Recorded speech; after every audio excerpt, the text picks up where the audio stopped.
Hello and welcome to ACRES, which since 2001 has been helping animals, wildlife.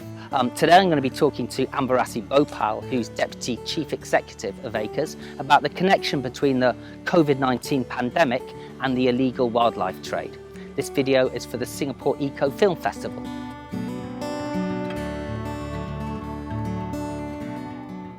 I'd love to ask you today about the connection between the COVID-19 pandemic, which we're in the middle of, and the illegal wildlife trade.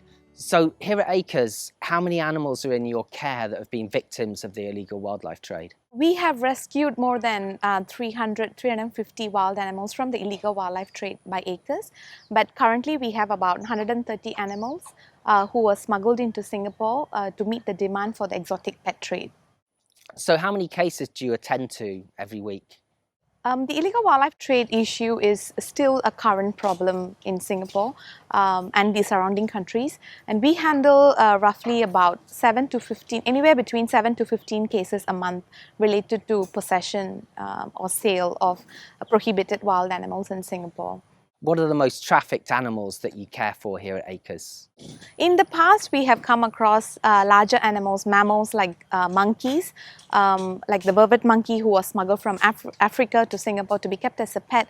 And over years, we have seen that the trend has moved towards smaller animals like tortoises, ranging from Indian star tortoises who are smuggled in thousands sometimes, and radiated tortoises, sulcata tortoises. We also come across turtles, freshwater turtles, such as Amazon river turtle, lizards like green iguanas, leopard geckos, bearded dragons, savanna monitor lizards, and we also come across snakes such as ball pythons and king snakes as well. So a lot of trade has moved online, but still it is the current problem that needs to be tackled. We also come across wild animals being smuggled for the food, and other ways are as parts, as a souvenir or a lucky charm or jewelry as well. So we have investigated into sale in alleged tiger parts in Singapore before.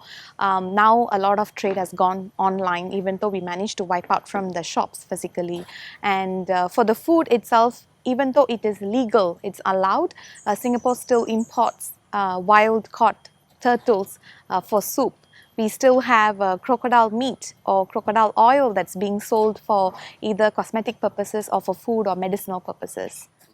Sadly, they are smuggled in thousands. So when they are poached from the wild as hatchlings, small ones, they are put in suitcases and they are flown by air from India to either Malaysia, Thailand, and then sometimes even into Singapore. And people tend to bring them from other countries into Singapore when there's a demand. So it all boils down to people looking for exotic pets, and the demand drives the whole industry. Sure, yeah. So I wanted to ask you about the COVID-19 pandemic and the cause of it.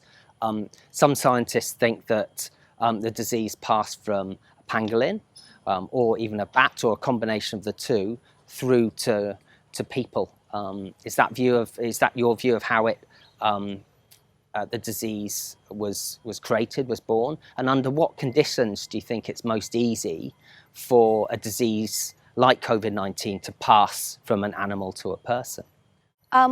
Just like us, right, human beings, when we are stressed, we are more prone to even get a normal flu.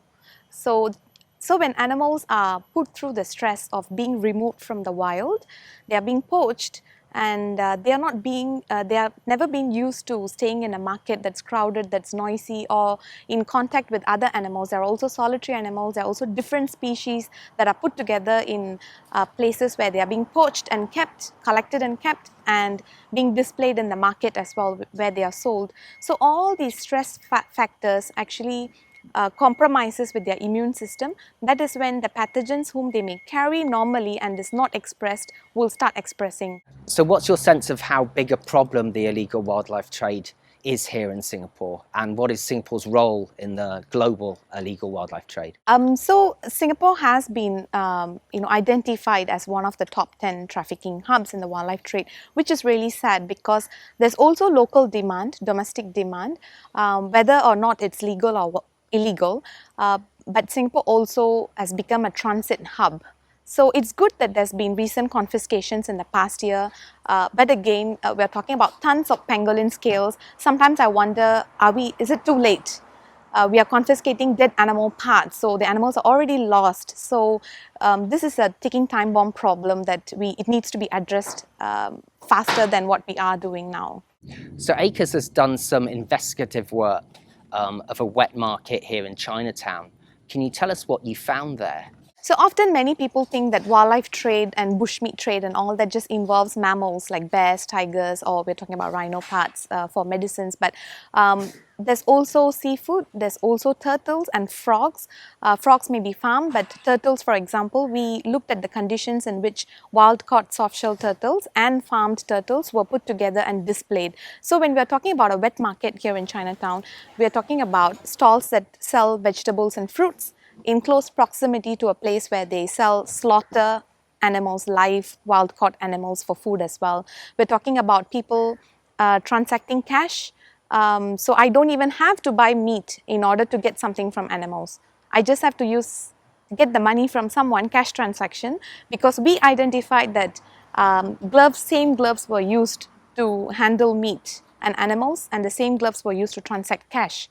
So there were so many contact points that actually poses risks and increases the risks of transmitting something if there is an outbreak. So we also found out that these animals were kept in dirty water. Some of them had rostral abrasion, which means they have a long nose, these turtles, and they were kept in netting. So the netting, plastic netting, actually rubs off the nose, and they had open injuries. So these are all stress factors. Dirty water, we were told by the vendors that they are not fed from the moment they arrive at the market. So we are talking about sometimes several days, more than a week. So without food, dirty water conditions, with open injuries, these are stress factors. So we are opening up, new cans of worms. We don't know enough about these wild animals who are coming from wild sources. So we shared these concerns. So we hope that there will be an end to sale of live animals at wet markets here. So that's what ACRES is pushing for, an end to the sale of live animals here. What's your sense of the level of pandemic risk here in Singapore, given the way that animals are treated and the fact there are wet markets here? So we are very positive that there will be some change that will come out of this campaign, the investigations, because we actually we shared our findings and we discussed with the relevant agencies. So hope that changes. But again, low risks doesn't mean no risk, because reptiles are known to carry certain zoonotic diseases that can spread to humans. We don't have to wait for a bigger scale problem like a pandemic. But again, when we are talking about pandemic risks, Singapore can never see ourselves as an island who can be free of issues that are of global scale. So we have just learned a very hard lesson that a disease that has originated from another country can easily affect the whole world. So even though we may have low risks here, I think we have to really look into ways that we are treating animals and the environment around us all over the world. And I guess that in a place like Singapore that's continually urbanizing and that forests and habitat are continually being lost, that could, scientists would think, increase the likelihood of pandemic resurgence, given that animal habitats are declining and there's an increase in contact between humans and animals, right? Yes. So as we urbanize, even though there are a lot of projects on reforestation, habitat enhancement here, but we are we import a lot of products here, which means as consumers that place a huge responsibility on how we treat habitats outside Singapore as well. So it doesn't stop with our own boundaries. So we need to look into how we are impacting other habitats in the region, outside the region, and how the animals and communities are affected because of our consumption choices.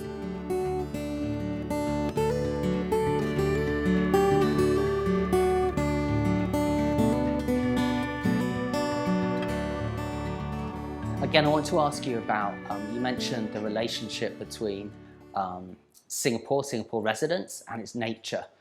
Singapore's not known to be a particularly tolerant country of its own nature, its own biodiversity.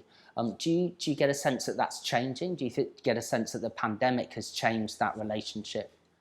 A lot of people, they appreciate nature. I think it's just that they may not be speaking up. So what we hear often is a very small proportion of people who are complaining about animals. We just need to hear more voices, because a lot of people might be sitting on the fence, or they don't know how to help or protect native wildlife here in Singapore. So these people, I urge them to come forward, learn a bit more on what coexistence means, what does biodiversity mean, and we cannot choose to just have butterflies and flowers. We have to understand that there's going to be lizards. To eat the lizard, there's going to be garden snakes. If there is a rat, there's going to be a python who's going to come in. So it's a whole ecosystem. So we hope that more people will come forward to accept biodiversity as a package, even if they don't have to love all animals, but can we learn to coexist with them? So there is hope. There's a lot of people who love nature. They just need to, I think, speak up and give them a stronger voice. What could be trickier is changing people's diets. So Singapore's a food-obsessed country. How easy do you think it will be for people to switch to more plant-based options? It is very exciting because Singapore has one of the large vegan plant-based base as well, user base.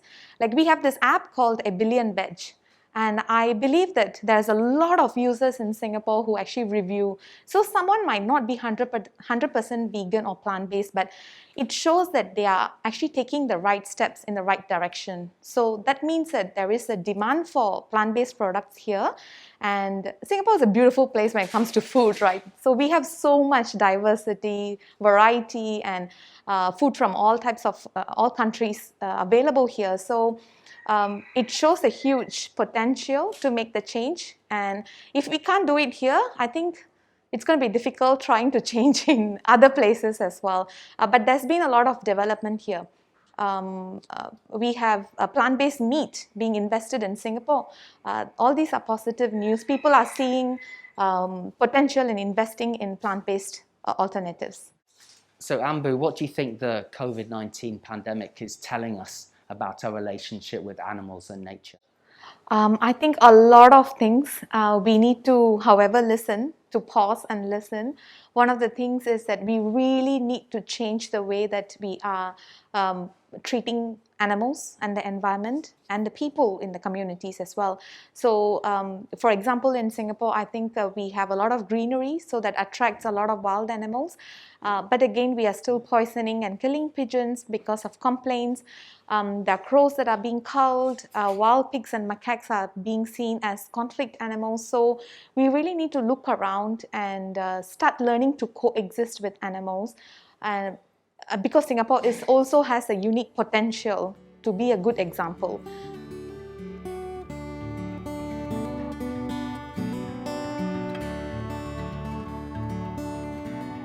I think what this circuit breaker, this whole COVID situation has taught many of us is to just pause for a while, look around you, observe what's happening.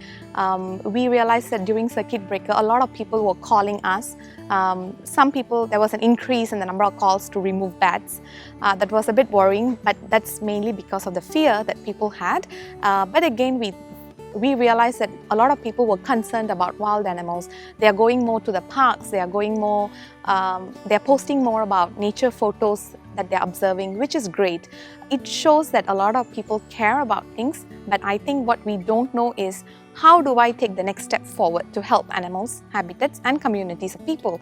So that is something that we all need to empower ourselves. Go out there, learn, look up what they can do. Start from products that you use first thing in the morning, toothpaste. Where does it come from? When you buy your meat, when you buy your vegetables, look at where it comes from. What is this packaging? It's even necessary.